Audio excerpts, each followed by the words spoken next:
For the side of Onic Philippines, it's a This Blacklist, it's a little bit easier to pull off. yeah. And now we are down to a best of one in this best of five series. It's going to be Blacklist International still against Onic Philippines down to a wire. Who gets to go home?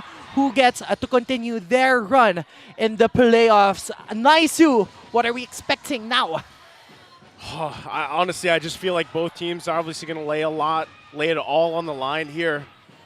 Carl Teasy referencing that quote earlier, he's ready. He's wishing both these teams the best of luck. And, whether you're a part of the Sonics here or the Agents, both teams have battled it out up throughout the regular season. We know how rough it's been for both of them throughout the back and forth, and now they've gone back and forth in this first series to open up the playoffs here. Yeah, it's going to be a goodness to honest, typical of the metagame we've seen heading into the Season 12 playoffs, fight for the objectives. But hopefully these two teams have to consider that they really cannot forget about the side lanes. I feel like that's going to be the X factor here. Which team decides to sacrifice a little bit more control and a little bit more advantage for a little bit more map pressure. Nothing too crazy with our emblems right now. Both Assassin... Quantum Charge City, you're right. It's just like 4-on-4. Yeah, it's going to be a very fast-paced game for both of these teams, given that they both have 4 quantum charges available for them. But I'm interested to look at how this first turtle will pan out, given the fact that both of our mid laners seem to want to get level 4 in the XP. Yeah, it goes back to the old storyline of Sensui and Ryzen, two Class S junglers, top of their game. Sensui has had more iconic retribution dual wins and performances all throughout, but Ryzen's up there. Well, you can see it. Both teams getting centered around here. 4 versus 4. 4v4. Both gold laners waiting on the top side, so it's up to the rest of the team here. Turtle's going to go ahead and reset. You can see already the tension between the two teams fighting for these objectives. Right now, so far, Turtle has been contested by both of our teams. No one has let go just yet, Edward. With that, Onward seemingly catching Cram. And we're going to jump in. Going to have to deal with his own damage. Nether Realm going to be used. Still have to fight it out here. They're going to be pushed back for now. Onic Philippines going to fight for domination of the Turtle. Sensui wins the Retri battle. Ryzen falls as well. It's the battle of the S-Class junglers. And that, in that specific rotation, Blacklist International gets the upper hand. Meanwhile, Oheb at the top is seemingly just controlling momentum and pushing towers as much as he could. Escalero will fall down, but he will be able to back out. And with that 1K gold lead coming from the side of the Agents, while all of these things are happening. Nets losing in the gold lane, and the biggest head scratcher for me, Escalera had the perfect opportunity to use the wild charge to really make sure that they got that. He should have committed that in that scenario. Even though they already got the heavy spin onto Sensui, it's difficult, but there is a small window of opportunity that he can retry. It's very small, but it worked out. And again, Sensui has been doing this all season long, ever since Season 10, ever since coming into this league. He is a retribution god, one of the best in the Philippines. So Onic needs to really respect Sensui and apply more pressure when they can. Yes, and with that pressure comes Escalera's momentous wild charge casting as well as Ryzen's heavy spin. But so far, we haven't been seeing any of that just yet. Sensui still on the back lane, seemingly wanting to poke Escalera this Grok. But Renny J will back out, and this is going to be a chill game for both of our teams, supposedly. Well, right now, it's Blacklist tempo. Onic are playing right into it. They're waiting a bit too much for the Turtles, a little bit too cautious. Where's the Escalera surprise wild charges that made him an MVP Grok in his return late into the season? Yeah, 12 seconds until the second turtle comes up. Sensui there on his purple buff. Meanwhile, the rest of the side of the Onic Philippines squad is positioning themselves here in the second turtle, so they have the upper hand in terms of control in this turtle. Turtle now up here. Sensui grabbing the buffs that he needs. And as we saw, Blacklist International guarding themselves a nice little lead here. They're going to go in and work with it. Circling Eagle to come down. They find more. Escalera could be in trouble here. Wild charge and defensive flicker. Fight. The lockdown. Whoa! Sensui does it again. Gets the second turtle out of the hands of Ryzen. Now going to be focusing on the purple buff as well. Ryzen has nowhere to go. How did Sensui get that? How many times have we said that throughout this season? How did Sensui get that? And Onic, you need to apply more pressure onto Sensui. My gosh. When teams go up against Echo and Carl TZ, they blow everything that they have to get Carl TZ down. You can't just control Sensui, you have to bring him low or even take him out. What the heck?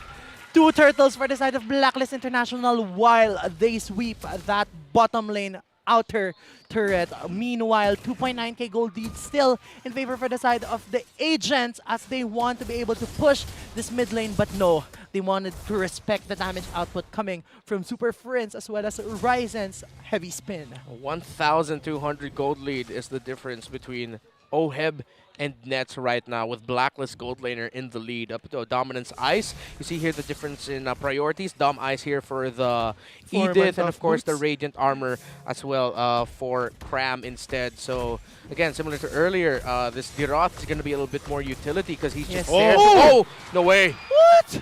Mr. Worldwide. That's who was going for it. Escalera, though, going to get forced back. And this is, you know, honestly, this is just the fundamentals from Blacklist International. There's nothing fancy about it. It's just what you expect from these teams. It's very clean. Yeah. So Onic Philippines, you know, how do you disrupt this? And this could be it. Concealed play going to come through. Escalera finding Oheb. There's the response. Renegade with the circling eagle. Escalera, will he be able to escape? Once again, now Oheb avoiding the lockdown. Heavy spin not going to be utilized either. Yeah. Escalera didn't have the wild charge there. Of course, we saw him have to use it earlier for an escape when things got shaky down at the bottom lane. Yeah. So right now, Blacklist are in control. They can Ryzen. continue this. Oh, they get the heavy spin out. Ryzen able to survive a little bit longer. Oheb could be in trouble here. There's the wild charge, knocking Oheb up. Edward, the next target. Can they get it? Sensui working on the turtle. He gets that. Cram now going to get tossed over. He's the next target. Knocked up. Can't play. Cram's gone. Can't play. That is the perfect statement. So much control coming from the side of Blacklist. How can you play when you can't even move? He really couldn't move. What was that? Chain crowd control coming from Edward.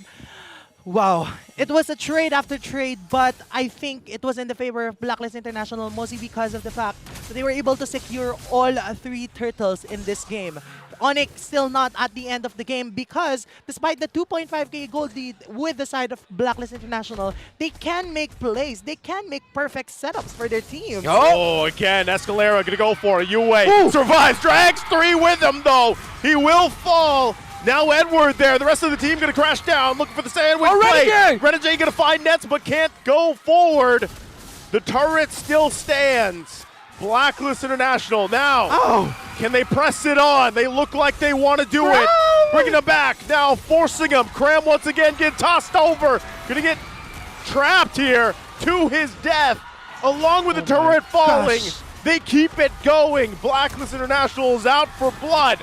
Onward again, cats it against Escalera, but he will be able to back out with that Wilderness Power of Guardian. And with that, Blacklist International has ballooned their lead into 5.1k gold lead. In terms of economy, what do we have in the items? Okay, up to a golden staff already is the carry. Berserker's Fury Houseclaws already on the way to the 3rd item is Oheb, and he does build it. The Great Dragon Spear in his hands, and the problem now for Onic is that Yue has a Lightning Truncheon. But Super Friends is able to match that as well. And this is what we talked about. You mentioned it, Naisu. And we talked about it leading up to this game. It's not going to be flashy. It's not going to be fancy. It's honest to goodness. Just who can play better? And right now the answer to that is it's Blacklist International. Sticking to their conditions. And Onic, they'll just try to open up the map a little bit more, sending Nets up top. Oh, what the heck? Ooh, big play maneuver coming out here, Ryzen. Can't get away, even with a heavy spin. So the Lord in the hands of Blacklist International, they continue on. Taking out the jungler of Onic Philippines. Nets still on the top side, doing what he can. That tier 1 just about down.